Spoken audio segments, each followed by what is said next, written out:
Hey folks, welcome to another edition of Fitness Friday Posi-TIPS with Rachelle. Folks, it's always great to be here with you on another Fitness Friday, the best day of the week. Gotta love it. And folks, I want to kick this episode off here. Obviously, I've been highlighting sales advantage and I said it was going to start this week. So I'm kicking off part one where we're going to look at opportunity and expectations, but had to begin this episode by highlighting the fact that last week I had an opportunity to go to Ann Arbor to see here the Michigan Daily, the student newspaper, as well as the Record, University Record, which is for university staff and employees. And so, for those who don't know, and I talk about this from time to time, I love Ann Arbor. It is just so great. I love being on Michigan's campus. And so, and think about it though, but last time where I highlighted that book, Necessary Endings, this is a perfect example where that was an opportunity in my life, as I shared with you, maybe 3 weeks ago, 4 weeks ago, where I got that email from Michigan Medicine inviting me to participate in the Apple Watch study. That was April 2nd, 2019, and just how many different, obviously subsequent studies I participated in, but just how much that decision changed my life. And I didn't realize it at the time. Because, ever since I moved to Detroit, I had a very high involvement and affiliation with our Northwestern University Alumni Club here at Metro Detroit, doing different activities and different things. And I remained highly involved with the NAA, or the Northwestern Alumni Association in Evanston on campus in Illinois. But so I had both. But ever since my early times here in Detroit, was very, very involved right off the bat. But that was an opportunity, when Michigan came calling, Michigan Medicine came calling, I had a decision to make because I only have so much time. There's only one me. And I had to make a decision, do I continue, in terms of volunteer leadership and stepping up to help in this particular capacity, which I enjoyed for a number of years, was great, or am I willing to have the courage and take the risk to go in a different direction with an educational institution that I had absolutely no affiliation to in terms of my educational background or path. And so that's why when opportunities come to us in life, we have to say, it's easy to have tunnel vision and say, well, I didn't go to, in my case, I didn't go to Michigan, yada, yada, yada. I'm just going to continue in this direction and just do what I've been doing. But no, I made a decision, and if you watch me long enough, particularly in the last couple of years, I've really, really ramped up my involvement in terms of volunteering with Michigan Medicine as a healthy volunteer in their clinical division of clinical research. And so, but that decision rocked my world. I look back now and I think about just how wonderful it has been, what a wonderful experience I've had, how much I love Ann Arbor, and there's a backstory to even that, and I've shared this on previous episodes, but very quickly for those people who probably haven't heard it. So part of my life plan, I had it all planned out. This is the funniest thing, coming out of Northwestern, my life plan was I was going to spend 30 years in corporate America and then start my own consulting and speaking business. And so that was my plan. And so, when I moved to Detroit, my plan was to stay here 3 years, and then I was going to move to Philly, and then I was going to move to Boston. And I love Boston, just wonderful city. I love Boston. But that was my plan. But see, when we think about life and how our plans often get upended, I did not know when I moved to Detroit here, started off in Dearborn and obviously live here in Novi now. And so, but I didn't realize how much I was going to love Metro Detroit. And I absolutely, love it and just have been here for a long time. But just that wasn't part of my plan. But we've got to be open.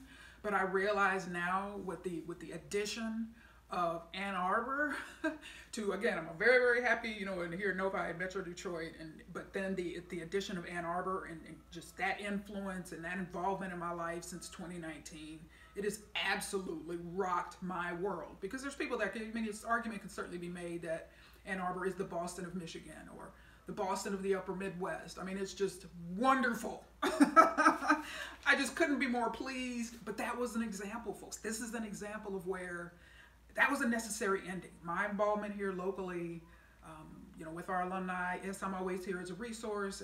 Anytime anybody calls, has questions, need insight, whatever this and that, I'm always here. I'm always a resource. But quite frankly, from a volunteer standpoint, I'm spending a lot of time. I've spent a lot of time in Ann Arbor at the University of Michigan and Michigan Medicine, and I have no regrets no regrets. I mean, my life has been enriched in so many different ways, and just in terms of my knowing that I'm giving back to a greater good in society. So, the argument can certainly be made, yes, I volunteered and did a lot for alumni from an alumni perspective of this small group of people, but I'm just so grateful for the opportunity to step up and impact society on a greater scale in terms of being a volunteer, a healthy volunteer, which if they just, research trials in general have a very hard time finding healthy people to volunteer, because you're essentially, giving your time, because the medications or the treatments or anything like that are not meant to help you. You are there to serve as a control group, or in terms of the people that actually may have a condition like lupus or high blood pressure or whatever the case may be. So you're there as they're testing. They're testing, whether it be medications, and we're going to test and see this particular situation versus someone that's a healthy volunteer. So won't get into all of that, but I just wanted to say I was in Ann Arbor and just had a wonderful time. Absolutely love it, folks. So don't be afraid to make the necessary endings in your life. And so that's all that I'm saying, and wanted to start off with that as we kick off in this particular episode. So the SWOT analysis, and I actually forgot to put it here in my stack, but I always keep it close by. So I often talk about the SWOT analysis. Strengths, weaknesses are internal, opportunities and threats are external. So when we talk about opportunity, and I highlighted last week a little bit how we can't lose sight of the fact that opportunity exists. Yes, there's been a lot of challenges in the fitness industry in the last year, just unparalleled challenges. But opportunity remains. Opportunity remains. And so it's so important, particularly, when people are dealing with a lot of adversity, it's easy to kind of lose sight of that. We're like, oh, wow, there is a lot of opportunity in this situation. We just have to really think things through and see where those opportunities lie. And so something I have quoted year after year after year in the numbers of percentages or not, they will pretty much remain the same. And it will be interesting, with last year, last year in terms of the pandemic situation, the last year. And so what this percentage will look like in 2022 and 2023 and 2024 in terms of the CDC. The CDC, that every year they release statistics in this country that state here recently in recent years that 2/3 of adults in this country are overweight or obese. So that's 2/3 of adults in those two categories, fall within those categories. And so I wanted to start out with that one, because when you think about the opportunity that exists with that particular dynamic. So, people may feel, just given the heightened adversity and ups and downs of last year in terms of fitness facility in the industry, the fitness industry in general, oh, things are hard, this is never going to get better, and this is just so difficult. And yes, while that has all been true, the key factor remains is that we have a lot of opportunity to impact and increase folks' level of fitness, physical activity, involvement, health, wellness, all of that in this country. So the opportunity remains. So I wanted to start off with that sobering statistic. And next here, I wanted to highlight just quickly, not going to read all of this, but the Wall Street Journal published an article, and that was updated on March 16th. And so it is Sharon Turlep published this article entitled "Gyms Are Reopening," and I highly recommend this. Titled "Gyms Are Reopening, but Everything's Different." And so the subhead says, "The COVID-19 pandemic upended the business and created new routines. Owners and customers navigate mask mandates and digital memberships." So I'm just going to read a little bit of it here quickly. One fitness club franchisee plans to open a dozen new locations, while a national chain is selling digital memberships.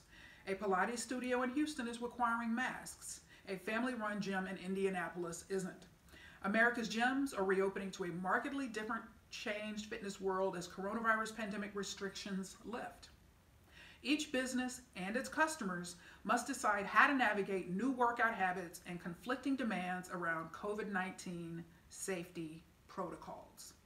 Some people won't exercise in a face covering, others will only frequent a gym with a mask mandate. Still, others purchase pricey fitness machines for their homes and have spent months taking virtual classes.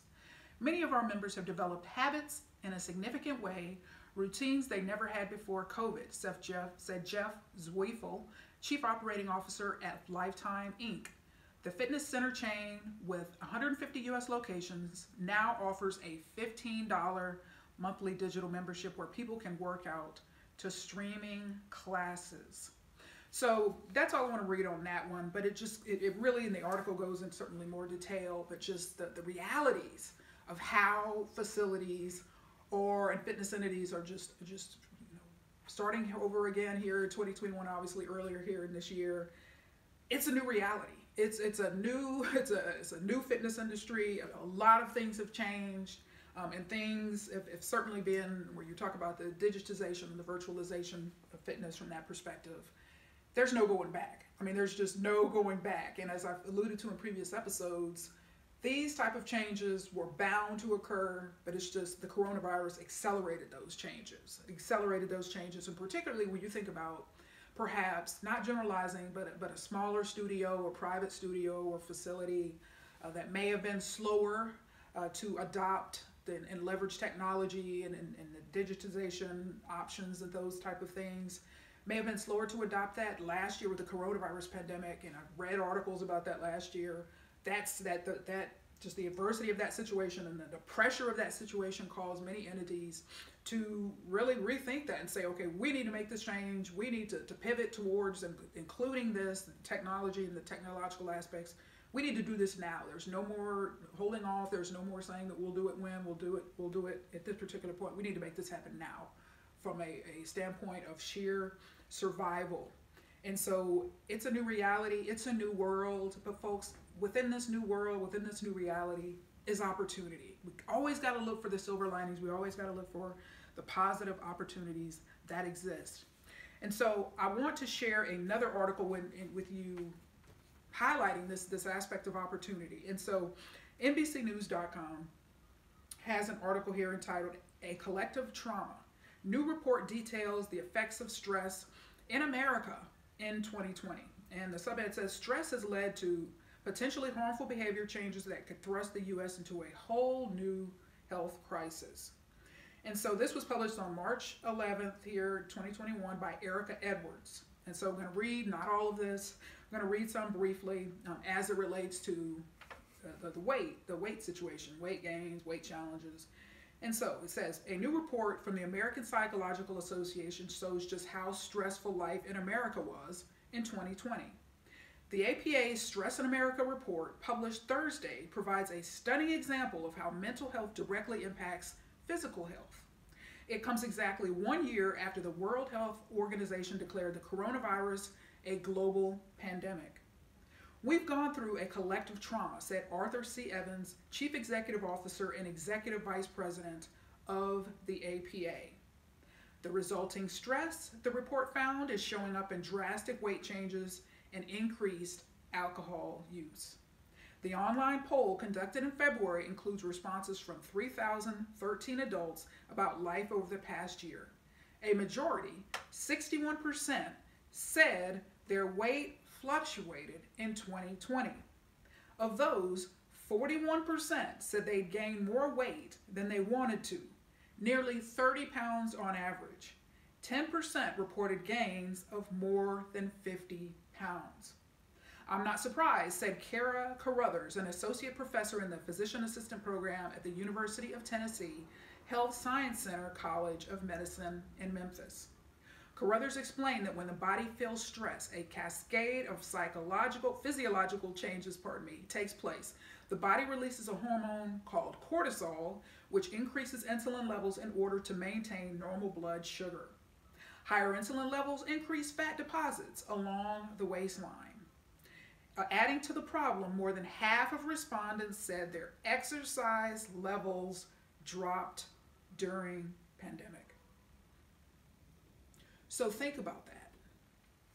Last time I highlighted the fact that, yes, there's been a lot of growth in home fitness, and it was all the rave in 2020, and it continues to be the rave in many different respects. But as I stated last time, all of that growth in the home fitness sector is not indicative of success in terms of individuals, fitness goals, weight loss goals, all of that. So growth in that particular instance is not, you cannot assume that everyone who buys a Peloton is, number one, using it and paying the $39 membership fee, monthly membership fee. Or you can certainly say, people who are working out at home may be experiencing zero results in terms of being successful, is what I'm saying. So all of this growth is highly unlikely to say all of this growth in this sector is just resulting in gangbuster success in terms of weight loss results, health and fitness results, and all of that. So that's just all I'm saying. And so this even shows here that you got a lot of people, still a huge opportunity, because there's a lot of people that just, many people who may have worked out, just, stopped due to stress and other situations and obligations and those type of things. But you had a lot of people that just, gained a lot of weight for one reason or another. And it's tough. When you're talking about your weight gain of 30 pounds, 50 pounds, that's tough. That's tough. Is generally speaking, that's tough for an individual to do on their own. So as I alluded to last week when I said the need for personal training, the need for group fitness instructors, the need for brick and mortar fitness facilities, that can offer and certainly have an advantage, as does, you can make the same argument with Peloton and their group fitness. They kind of brought group fitness into the home. But generally speaking, brick and mortar facilities, there's certainly opportunity there because there's an accountability factor. The accountability factor. There's a lot of different things where you heard, when gyms were closed last year, that people saying, I just miss being there, and I just miss my group fitness classmates. We all hold each other accountable, and we all know that if we're not there, we're calling or we're texting to find out what's going on. And so these type of things, and yes, people can make the same argument that, there's virtual personal training now, and there's those type of things, but just recognize, I just want to add some balance to the conversation that yes, there's still a lot of opportunity to be had here within the fitness industry. And so, but unfortunately, the stress of the situation with the coronavirus pandemic has had some negative ramifications in terms of health, overall health, because we know with weight gain, it tends to cascade and result in terms of creating a cascade of other type of health challenges that can be very, very tough to overcome. And so keep that in mind, as we move forward in 20 and 21, that opportunity is still there. You always got to look for the silver lining in the midst of adversity, as I often say. So have another article here. So marketwatch.com that further drives this particular point home. And so the title of this article is The COVID-15, If Only. This is how much weight the average person actually gained during the pandemic. So it was published on the 12th, but last updated on March 15th, published by Nicole Lynn Pesce. And so the subhead says more than 2 in 5 adults packed on more pounds than they intended over the past year. And so, not going to read all of this. I really I always recommend, all the articles I read, but this is a real good one as well, but this one in particular. So it starts off by saying, if only it was just the quarantine 15. Most people have struggled to maintain their weight during the pandemic, with 61% of American adults reporting undesired weight gain or loss since the coronavirus pandemic. That's according to a new American Psychological Association survey of more than 3,000 people released last year to the day since the World Health Organization declared COVID-19 a pandemic. Prior to the pandemic, about 4 in 10 Americans, and in parentheses, some 93.3 million adults, end of parentheses, were already obese, according to the CDC. And according to the APA's latest Stress in America report, more than 2 in 5 of the surveyed adults, 42%, revealed that they gained more weight than they intended over the past 12 months, and they put on 29 pounds on average.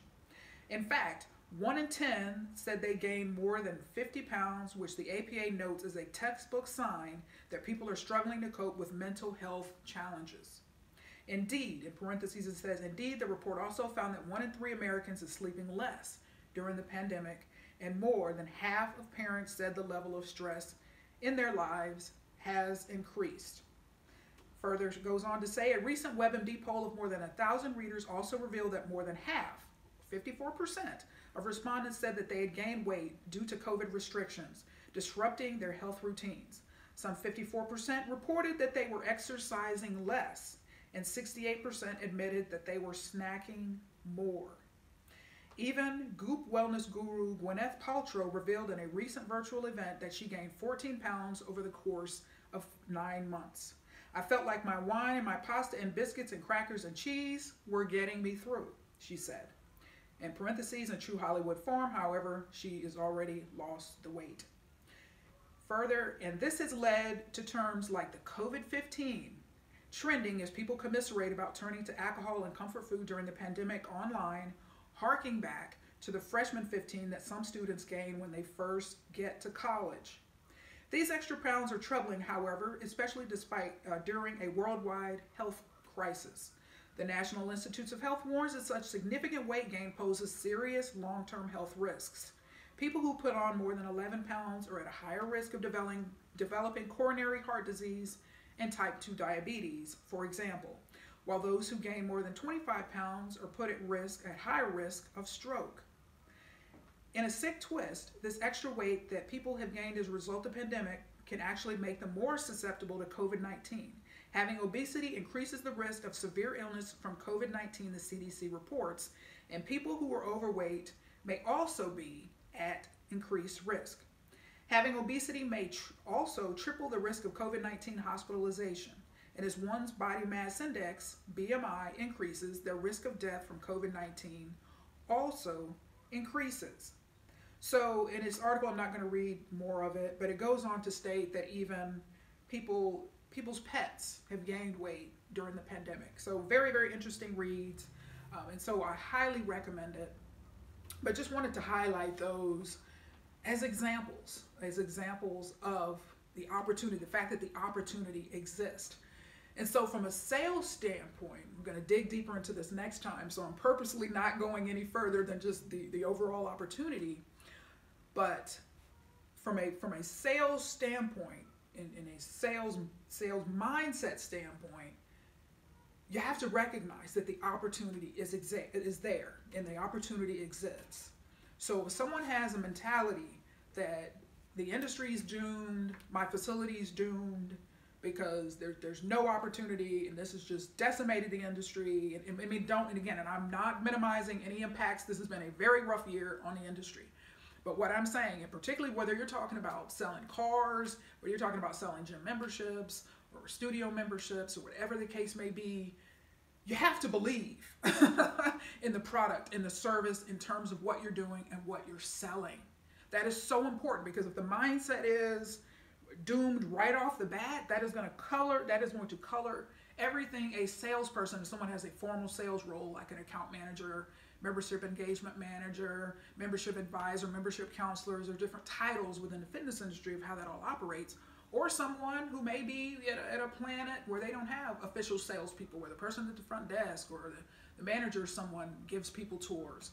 So it doesn't matter where you are, it doesn't matter what the entity is, or what a person may be selling, you got to believe in the potential of whatever it is that you're selling. That is so important. That is so important, and I don't want to skip over that point. Because you know, if there's a negative mindset there, it is yes, I'm always a big fan of having balance. There's opportunity, but yes, there's also challenges. You know, we got to balance that out. And so we don't want to say, oh yes, the opportunities are just gangbuster opportunities and there's no challenges. Whatever. No, we have to face reality and have a balanced perspective. But if someone just 98% focused on the challenges and the adversities and all of that from a sales standpoint, that is going to have an impact, a negative impact on the results, on sales results, where the terms we're talking about membership signups, member retention.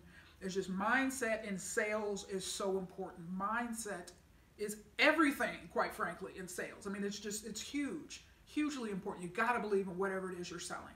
And I will make this point, and this is a point I made a long, long time ago, and I'm going to make it again right now because it certainly fits. So when we think about whether it's me here on Fitness Friday, whether it's a a formal salesperson in a fitness facility or whatever the case may be, from a sales standpoint, in terms of my communication, just utilize myself here as an example since you're watching Fitness Friday. So no matter what my topic is from week to week, whether it's a leadership type episodes, practical pointers, Rachelle Fitness Adventures, whatever the case may be, regardless of what the topic is, the number one thing I'm promoting is fitness. It doesn't matter if it's a leadership episode where I'm talking about leadership styles and leadership behaviors, it doesn't matter. At the end of the day, we're talking about fitness. Everything that I talk about from week to week is within a fitness context. And so important, particularly from a sales standpoint. We're going to talk more about this next time. I don't want to get too far ahead of myself. But the number one thing you're promoting is fitness. Before you're promoting your facility, your studio, your app, whatever the case may be, the number one thing you're promoting is fitness. So I'm going to leave that there and resist the urge to really have a discussion about moving and continuing that conversation or continuing those points forward. I have to resist the urge to do that, but just recognize, got to promote fitness. And so inherently in making that statement, I'm stating you gotta believe in fitness. So we'll talk more about that. We'll talk more about that next week. So that's the opportunity part of this, what I wanted to highlight today.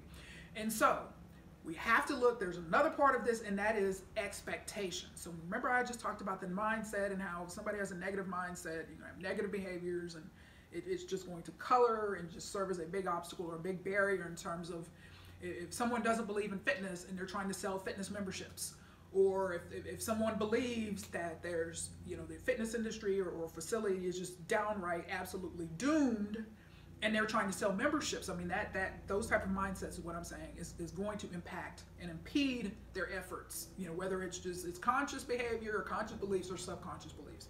So just recognize that. And so, but the opportunity is there, but you have to look at expectations. So for entities that believe and see the opportunity that still remains, that there's been a lot of challenges in the last year, but the opportunity there remains unchanged. In fact, it seems there's a greater opportunity now, but it's a greater opportunity from a sales standpoint. Because why? People are not, particularly in brick and mortar facilities, and we've seen this in the last year, people are not lining up in the last year. People have not just been beating down fitness facility doors in terms of, oh my goodness, we're in the middle of this health pandemic. I really need to get my health together. I really need to get things moving. I mean, that just hasn't been the case, where people lining up and just overwhelming gyms and, breaking records. The International Health Racquetball and Sports Club Association is not reporting, 50% increase in the number of gym memberships in the last year and those type of things. So it's part of that is just human behavior. And that's something that I learned in medical sales early on, when my physicians and my docs and my customers would tell me, Rachelle, generally speaking, people want an easy fix. When they have health problems, when they have health issues, they want an easy fix. They're not interested in adopting, generally speaking, the majority of people are not interested in adopting a healthy lifestyle or making dietary changes. They want a pill for their diabetes. They don't want to go on a health plan, a diet and integrate exercise. A lot of people do that, yes, but the majority of people, that's why our prescription sales in this industry, in this country, are so huge, yada, yada, yada. So recognize that obstacle there. That's indicative of a change in a need of just human behavior, what drives humans to do certain things, and the ability and the willingness to move towards a healthier lifestyle and adopt healthier eating habits. So that's something, and that's indicative of an opportunity too, that fitness leaders can say, hey, we have a huge educational opportunity. Perhaps the industry hasn't done, in terms of educating, the public, in terms of consumers. And that's certainly something, whether it's the CDC, there's an opportunity for many different entities to say, hey, it's clear the benefits of a healthy lifestyle, one that is committed to health, wellness, and fitness, is huge. This pandemic has taught us that. So, let's do more education. So there's an opportunity here in terms of education and of what is possible if you're willing to adopt a healthy lifestyle, if you're willing to work on your diet and start having a healthier diet, if you're willing to start exercising and maintain that type of lifestyle, what type of positive ramifications you will see in your life.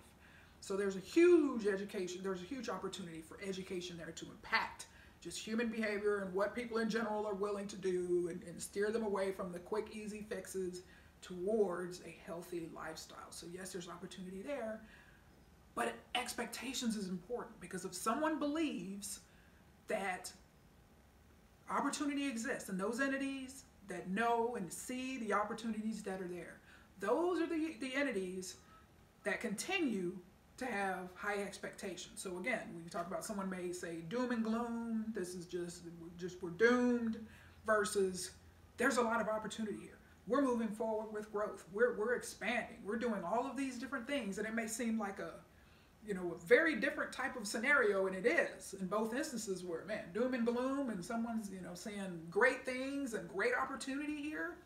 And so it's all about, it truly all is about mindset, and it truly is about leadership and the type of guidance and the type of outlook that leadership has. So yes, I'm always going to say be balanced, but I'm also saying just don't get so mired in the doom and gloom in terms of, what entities have experienced. And like I said, I'm not minimizing a thing. I know it's been hard. I know it's been rough. I know a lot of gyms have closed in this country, but just focus on the journey ahead. Focus on the silver linings and the lessons learned and the opportunity that still exists. Why, folks? Because that opportunity gives you hope. That opportunity can give you hope to say, we can come back better. We can come back better. We can have a 2021, 2022 can be our best years yet. But if that mindset right off the bat is doom and gloom, and we're doomed to fail, and there's no opportunity, hang it up, hang it up.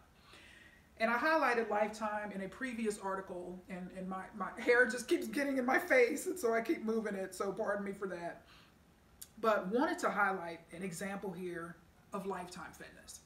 I've highlighted Lifetime Fitness several times over the years, and if you know anything about Lifetime Fitness, and if you have one in your area, if you have not already, I strongly encourage you to go in for a tour. And if you don't have the time or the opportunity to do that, go on YouTube, look at some of their club videos, look at some of their corporate videos, but members and things like that, people post stuff, of their own clubs and themselves and their experiences in their clubs. So take a look at that. But Lifetime, if there's one thing that Lifetime has had, over the years, is high expectations. High expectations in terms of the company, the culture, the chain's culture. And you heard me say here a few weeks ago, and it is absolutely just hits the nail on the head, that if a person thinks, if a potential, from an employee standpoint, so if a potential, whether it's a personal trainer or a member of the sales team, if an individual thinks they're going to get a job at Lifetime and say or tell their sales manager, training director, training manager, whatever the case may be, that sorry, I only got one new client last month because, the foot traffic coming in the door is down, and that's just what it is, and I'm sorry, and it's just not going to be any better.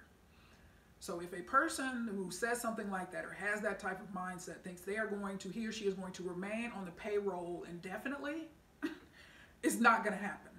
It's not going to happen. And why is that? For those who don't know, Lifetime has very high expectations. That's just part of their culture. Very high expectations. It can be a very tough culture because of those expectations. And I'm just highlighting them as an example of expectations. But think about your own culture. Think about your own entity and what you expect and what you have expected in the past and what you expect now. And I think part of that, and not only just here in fitness, but in life, if we have low expectations, we tend to get, like, what, let me give this one of my favorite Dr. Phil quotes. See, folks, that's why you got to watch Dr. Phil, Dr. Phil has taught me a lot. Dr. Phil said, The results that we need, he calls the concept your personal truth. He says, the results that we get in life, paraphrasing, the results that we get in life are reflective of, what we expect and what we believe we deserve. And so when you think about from an expectation standpoint, if you have low expectations of, it's doom and gloom and this is just, no opportunity. And then if you have those type, particularly in leadership, if you have those type of expectations, that is exactly what you're, in terms of results, that is more than likely exactly what you're going to get. And so Lifetime, and the reason why that chain has done so well, you look at Club Industry magazine rankings over the years, and I've highlighted those rankings. Didn't do it in 2020, and I don't know if I'll do it in 2021 because there's just so many different variables, and we know the coronavirus pandemic really crushed a lot of things, and unfortunately, had a lot of negative impacts on the industry. So don't want to do that, but Lifetime has done pretty well in terms of those rankings over the years. But I say that to say, as well as LA Fitness. But I said those are both very high expectation cultures, but I say that to say, there's a reason when entities are number one, number two, when they have high rankings, there's a reason for that. And I think part of the big reason and a big part of that is just expectations.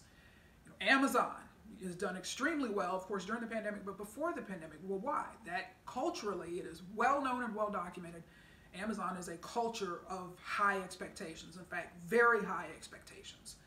And so that's an example. Or whether you're talking about the NBA, like LeBron James, what type of expectations does he have when he plays and when he's with his individual teammates and things like that? What type of expectations? You don't get to be a player like LeBron James having low expectations, or Drew Brees of the New Orleans Saints who announced his retirement. So whatever it is, when you look at top entities, people, whatever, you're looking at these top rankings, there's a reason for that. And behind those high rankings is expectations and what individuals and people are expecting. And so I want to highlight this Lifetime article here, and it certainly gives some insights in terms of, even in the midst of this pandemic, the expectations that remain. The expectations that remain. And so Club Industry published this article entitled Lifetime Shares Its 2021 Expansion Plans Starting with Arizona Resort Opening. So Pamela Kufal, the content director, published this on February 2nd. I've had this on my iPad waiting for this article. So I'm not going to read all of this in the interest of time, but just want to highlight a few points. Lifetime, Chanhassen, Minnesota, plans to open at least 7 locations in 2021, starting with the opening of its 6th athletic resort in Arizona, the company announced. The brand opened Lifetime Happy Valley Peoria, a $50 million, 3-story, 170,000 square foot location in Peoria, Arizona on February 1st. Its most recent opening prior to the Peoria location was Lifetime 23rd Street, which opened in December 2020 in New York City. The last time Lifetime opened a location in Arizona was in March 2020 prior to the COVID-19, when the Lifetime Biltmore opened in Phoenix. In addition to Lifetime Happy Valley Peoria, Lifetime's new destinations in 2021 will be Lifetime Battery Park, New York, Lifetime NoHo, New York, Lifetime Oak Brook, Illinois, Lifetime Peabody, Massachusetts, and Lifetime Green Street, Texas, Lifetime Coral Gables, Florida. The company and Lifetime Coral Gables, Florida. The company's largest project to date at 1.2 million square feet, featuring the Lifetime Athletic, Lifetime Work, and Lifetime Living residences, will open in late spring 2021.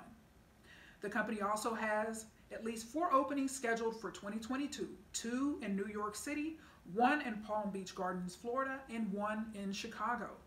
Also in development, but with no opening date set yet, are 1 more location in New York City, 2 in Texas, 1 in Portland, Oregon, and 1 more in the Chicago area, according to the company's website. Here's a quote for you. Given the ongoing health crisis the world is facing, our personal health is more important than ever, Lifetime Chief Operating Officer Jeff Zweifel said in a press release. Therefore, we're thrilled to continue our expansion in 2021 with additional destinations in the greater Phoenix area. As with all of our clubs, we are committed to deliver nothing short of the best healthy way of life experiences and environments, programs and services, and content and media. We know how crucial proper exercise, strong immune systems, and healthy people and communities are for our physical and mental health. So let me skip a little bit here. Members of the new Arizona location have access to more than 1,000 live stream classes from across the nation, on-demand workouts, virtual one-on-one training, custom workouts designed by Lifetime, and curated healthy lifestyle content, as well as access to Apple Fitness Plus. So won't read all of that, but you know what? There's a big paragraph here I'm going to read before I move on here, because for those folks who've never been inside of a Lifetime, this will give you a good indication of what it's like and what those facilities are like. Lifetime Happy Valley features studios specially designed for group fitness, cycle, yoga, bar, and Pilates programming, spaces for one-on-one and small group personal training, more than 400 pieces of cardiovascular and resistance training equipment, regulation basketball courts with ultimate hoops leagues and skills training, indoor and outdoor aquatic centers featuring leisure and lap pools, water slides, and poolside Life Cafe Bistro, dedicated Kids Academy, Life Cafe, a nutrition-focused fast casual restaurant featuring a full made-to-order menu, grab-and-go assortments, Pete's Coffee, proprietary nutritional supplements, and more. Life Spa, a full-service salon and spa for featuring hair care, skin care, nail care treatments, and massage, and dressing rooms with whirlpools, cedarwood saunas, eucalyptus steam rooms, and complimentary towel and locker service. Lifetime has more than 150 locations in 41 major markets across North America. Not going to read the last of that final paragraph, but that gives you an idea of what those facilities are like. And as I've alluded to in several episodes in the past, and certainly pointed this out in a recent past episode, but very sales-driven organization, very profit-driven organization. And part of that is the expectations. When I quoted there the COO, this is what they expect. They're saying, hey, there's a lot of opportunity. We're continuing to expand. We're continuing to grow. And this is what it's going to be in 2021 and beyond. And so from a cultural standpoint, this is certainly not an HR episode, but there's a reason. When you look at from a hiring standpoint, the requirements for a general manager and how those are very tough environments, certainly from a leadership perspective, and how they are looking for their management candidates or GM candidates to have 5+ years of experience. They like retail, heavy retail, managing various business units. You may say, well, why is that? And I just read to you what those facilities are like inside, where you've got multiple business units. So they want you to come in and, perhaps with preferred, certainly, they want people that have managed budgets, top-line budgets of $10 million or more, so that lets you know what revenue expectations are. All right, and being able to manage those multiple units, but to come in, particularly as is the case if you talk about a manager of CVS or any type of retail store, Burlington or Kohl's or Walmart or Target, where you've got P&L responsibility. That is a very big thing with Lifetime. Certainly a very big thing with LA Fitness and other entities as well. I'm just highlighting Lifetime in this particular episode. But that P&L responsibility, where they want you to come in a profit and loss, for those who may not know, profit and loss responsibility coming in the door, that GM, because you've got to be able to handle that unrelenting pressure that's going to be coming down from corporate on day one. And so they want you to have that P&L, they want you to have that multi-business unit experience, because you will be able to, on a daily basis, see how those individual units are doing, how those individual business units are performing. And that way, you'll be able to direct the pressure, for lack of a better way of saying it, because this is the truth, this is the brass truth, this is the truth. You'll be able to direct the appropriate pressure downwards. You got that pressure coming down on you on corporate, that performance pressure from a leadership perspective, you'll be able to quickly know. You'll be able to look at that P&L. You'll be able to look at those performance of the individual business units, look at the performance of individual trainers, and direct that pressure downwards. The Lifetime Spa, like, how are we doing? Do we need to focus more? Do we need more upselling? And that's why upselling is very important. When somebody comes in and joins the gym, joins a Lifetime, for example, membership is an entry point to all of these other areas. All right, and so just wanted to highlight that, but just expectations, the expectations, and I, often like to caution people that, if you're not amenable, if you don't respond well to high pressure, your Lifetime, your LA Fitness, those two are going to be very, very tough. Very, very tough because they're very numbers driven, very profit driven, but that's why they do well. I mean, there's just, there's certainly a reason why they do well, and they're focused on that. They're focus on the numbers, and focus on profitability, and it can be rough from an HR standpoint in terms of, employee retention and employee morale. It can certainly take a hit, not only just these two entities that I'm just mentioning in this episode, being Lifetime and LA Fitness, but this is true in any industry. Like Amazon. They've just been killing it during this pandemic, but doing extremely well before. But that's known to be a very tough culture. So that's all I'm saying. When you're thinking about your own facility, just think about that. What are your expectations? But also temper that. Recognize that when you have super high expectations, there's also going to be some negative ramifications of that on morale and on turnover. And different things like that can certainly be high visibility and generate a lot of publicity that can certainly hurt your business, whether you're talking about a private facility or a privately owned chain in a different city or a franchise. Just recognize, if as much as humanly possible, if you can balance those expectations, also with some understanding of the challenges that people may be facing, and working around those challenges to come up with solutions to improve the situation. But there's definitely a correlation with tough cultures and turnover. Quite frankly, there's no sweet way to say that. So just keep that in mind, because you may hear this and think, well, Lifetime, they kick butt, for lack of a better way of saying it. They kick butt, they do extremely well, and they're still expanding and just on schedule, 2020 and beyond. All right, you may kind of have that mindset, and we're going to be tough, and we're going to be hard driving, and then you end up with a 95% turnover in the next year, where your turnover has been, roughly 10, 15, 20%. And there's a reason for that. That's all I'm saying in advance. I'm telling you, if you decide to take that perspective, there's going to be a reason for that. So just try to work with HR and try to have some balance on that situation, because it can be tough. There's people that are better able, and from an employee standpoint, there are people that are better able to handle that pressure, particularly that constant pressure. From a sales, where you're talking about a member of the sales team, or you're talking about a member of the training team, and I mentioned those two areas because those are just in gyms in general, those tend to be higher pressure positions. But in an organization, in a company or a chain like Lifetime, they can all be feeling the pressure, because like I said, that GM is getting that high pressure, unrelenting performance pressure from corporate, and they have to be able to direct that pressure downwards to individual units that may not be performing. Because when you look at Lifetime, when you look at LA Fitness, this right here, this in terms of performance, company performance, individual club performance, this right here is frowned upon. This, what I'm saying, is just level. All right, status quo. This right here is frowned upon. That in terms of what they want to see, in terms of an acceptable answer, in terms of acceptable performance, this is what they want to see. This is what they want to see. All right, there's this growth trajectory, and so that can be very, very tough culturally from a standpoint of employee recruitment and certainly retention, big time, and turnover.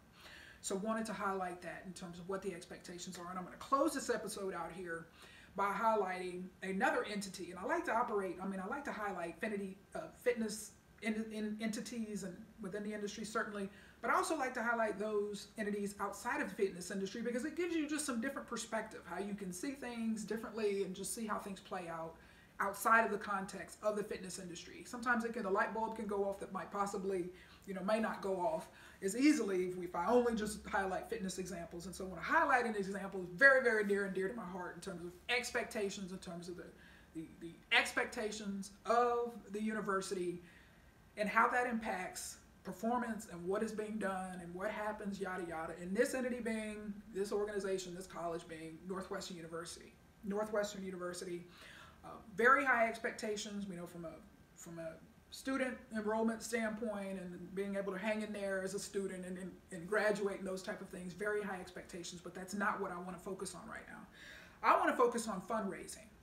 is Northwestern has become a fundraising behemoth here in the last 10, 12, 13 years. It's has really, really grown, and so you can make some associations. I'm not going to go into all this detail between sales and fundraising, but a lot of the same behaviors are required to be a successful fundraiser, successful member of the fundraising team, as is you could say an account manager or something in a fitness facility or any other type of salesperson. So there's just relationship building skills. There's a lot of different things that are required in order to be successful in both. And a lot of these behaviors overlap.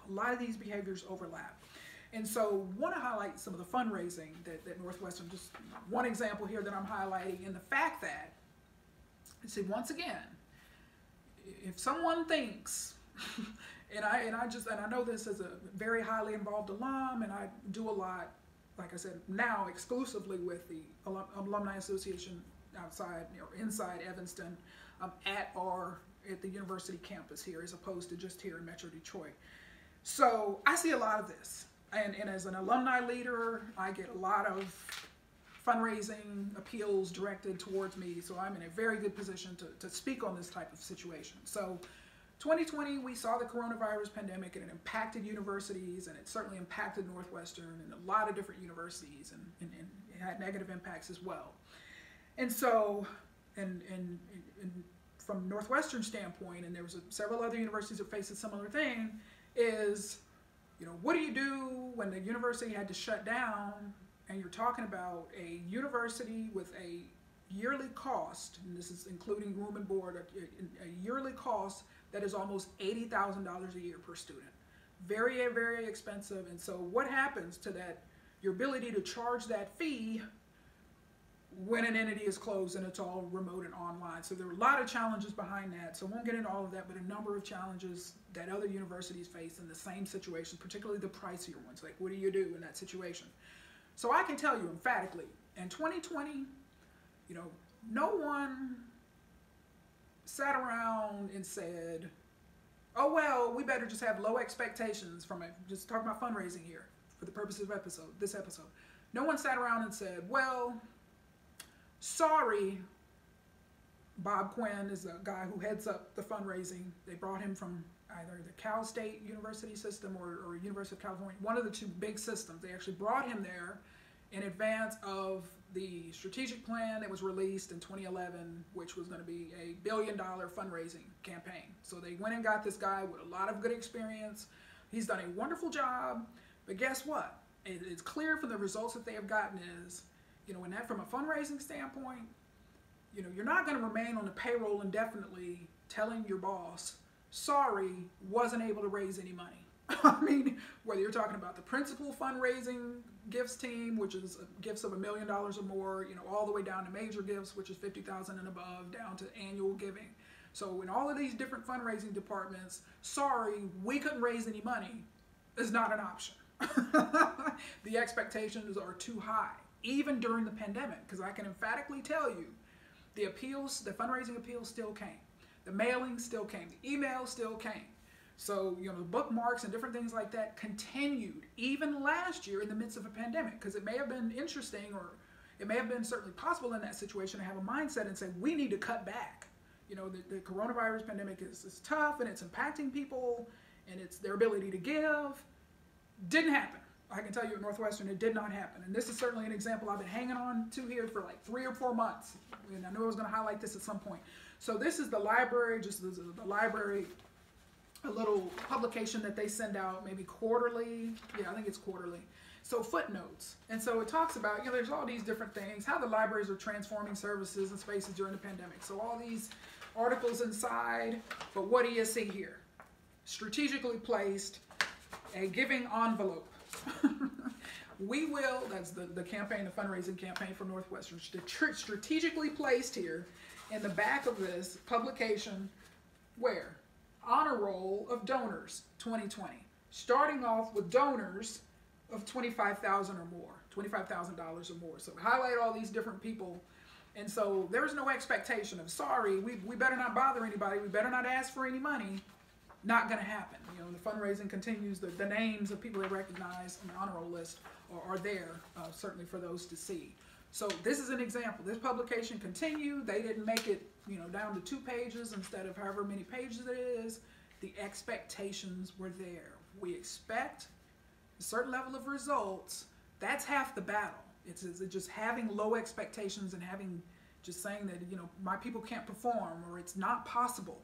I mean, that's a leadership obstacle. That's a mindset. That's certainly that occurs in the mindset that can be worked on and certainly needs to be improved upon if that's a struggle that one person has. So that's an example of a publication I wanted to show you, and I wanted to share this quick highlight of an email that we received, members of our alumni community received. I've got to find it here, from Morton Shapiro, who is the president, here we go, I had to find it, of Northwestern University. So March 4th, he sent this email out to our alumni community.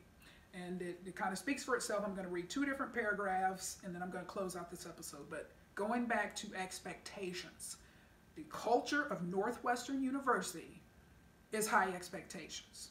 High expectations. You got an acceptance rate now of 7%. Each year, so which is high expectations. So it says, "Dear members of the Northwestern alumni community, I am writing to let you know that at the end of 13 gratifying years, my term as 16th president of Northwestern will conclude on August 31st, 2022. The date was scheduled long ago, providing ample time to plan a smooth transition to my successor.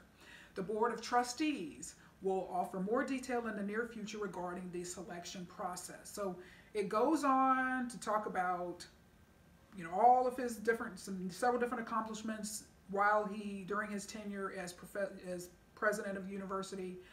And so, but want to highlight this paragraph here on fundraising, just very, very important. "These efforts have been generously supported by more than 170,000 individual donors who have given to our We Will campaign, a fundraising effort that has far surpassed its initial goal and currently stands at more than $5.3 billion, with several months remaining before it concludes at the end of June. That success is one of the reasons why our endowment currently exceeds $12 billion, more than twice its size in 2009. So, and there's a whole conversation there's a whole discussion I can have here on fundraising and endowments and all that type of stuff that I won't get into, but I will say that those high expectations in terms of fundraising have led Northwestern to be, as a very small private school, up there with the big dogs in terms of a lot of these big public schools that have thousands and thousands of students on campus and thousands of alumni. But it's those expectations. All right, when they brought in Bob Quinn and they said, hey, we got a $1 billion goal here we're trying to raise during this campaign. And so those high expectations led the group, the fundraising team, Bob's fundraising team, I think he's the associate vice president of advancement or senior vice president, I forgot what his title is. But Bob's team, not only did they beat their goal of $1 billion, it's now $5.3 billion at the sending of this email, $5.3 billion. All right, so once they reach that $1 billion milestone, hey, this is going very well. Let's keep this going. It's been a multi-year campaign that they have continued. So, but think they could have stopped at $1 billion and said, hey, we reached our goal. This is it. This is wonderful. We achieved it. Didn't happen. They kept right on going and said, hey, we have some leverage. We can leverage this momentum that we have. And here they are with that type of endowment. The university has that type of endowment. And so expectations. That's truly what it is. They brought in, of course, a fundraising veteran from a large state system in California that had that $1 billion campaign fundraising experience. So part of that is just hiring and who do you have and what type of expectations do they have. So exceeded the goal, made things happen. So part of that is, again, he brought that leadership. He brought that experience to say, hey, I know what is possible. And look what has happened. For such a small school to have that type of endowment is very, very impressive. So I said all that to say the opportunity is there. The opportunity is there. So 2020 was a rough year for everyone. That's the thing about adversity. That's the thing about challenges in life. It's that no one has been spared in terms of their lives being impacted by this pandemic. It's impacted each and every one of us to various degrees and to various aspects of our lives. But just recognize, folks, the opportunity is still there. The opportunity is still there. In fact, there's a heightened opportunity now, but it's just a matter of knowing what it is, where the opportunity is, how to take advantage of that. We're going to talk a little bit more about that next week. But just recognizing the opportunity exists is the first step. Having that mindset of, okay, let's try to be more positive about the situation. Let's control what we can control. And let's do whatever we need to do. How can you leverage your strengths? All right. And how can you take advantage of what opportunities to digitize your facility, your chain, whatever the case may be? It's all there. It's just a matter of knowing how to leverage those. But it's going to take sales.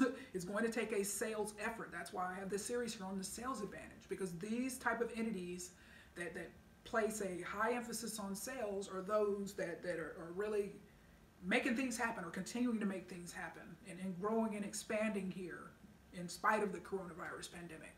Because, like I said, people are not beating down doors, breaking gym membership records and facilities, even with the fact that we know that healthier lifestyle can there's just so many different benefits, but particularly in the realm of COVID-19, there's benefits.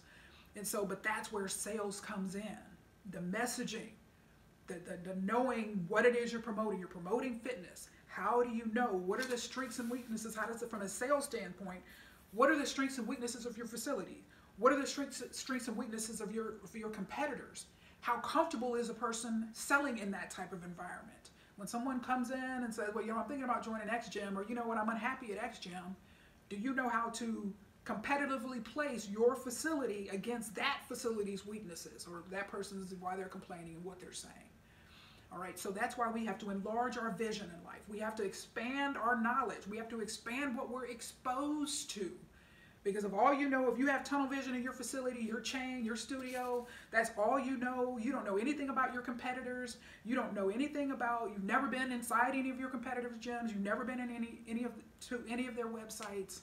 You're behind the 8 ball, and that's okay. We're all human. This is something that's easy to take for granted because, we kind of get focused on what we're working on in our company and our business, but we got to pay attention. In this era of fitness, post-COVID, it's more important than ever to be well-versed from a competitive standpoint and knowing what is going on in your market, the value of a competitive analysis, what your competitors are doing, what their promotions are, and how they relate to what your competitors are doing. What are your competitive advantages versus their weaknesses? That will give you a sales advantage, and that will give your facility or facilities an advantage. All right, but it all starts with mindset. If it's a mindset of we can't do it, it's doomed, there's no opportunity, it's over. It's just not going to work. It's just not going to work. So I always want you to be successful, but you have to enlarge your vision and say, what's going on out there? What are some best practices? You don't always have to reinvent the wheel. That's why I often spend so much time on Fitness Friday highlighting fitness entities, other entities within the industry. All right, that's not so anybody will feel bad or we don't have the money that Lifetime has. We don't have their budget. And that's true, and that's reality. So I always say, take a look at your own reality, but also some of these ideas and what other people are doing. There's no harm in that. You don't have to reinvent the wheel. There's best practices. That's why I always like to share things on these episodes, that for people that may be too busy to evaluate what other entities are doing or other chains are doing, or certainly private facilities or studios, I like to share that. Community-oriented facilities, that's why that's a very big part of what I do, but there's a reason for that, because I want people to be exposed and not just be, in human nature, we can all get tunnel vision. I don't want you to do that, because that will be at the detriment of what's going on, because there could be a better way for you doing things operationally, or from a sales standpoint, or from a operations standpoint, whatever the case may be, folks. So that is all I have for you today. I'm going to continue this discussion next week on the sales advantage part 2. I'm going to talk more about competitive selling. So I can't wait. Get ready, get ready, get ready. But until then, remember, I am positively passionate about your fitness, success, and yes, sales. Make it a great day.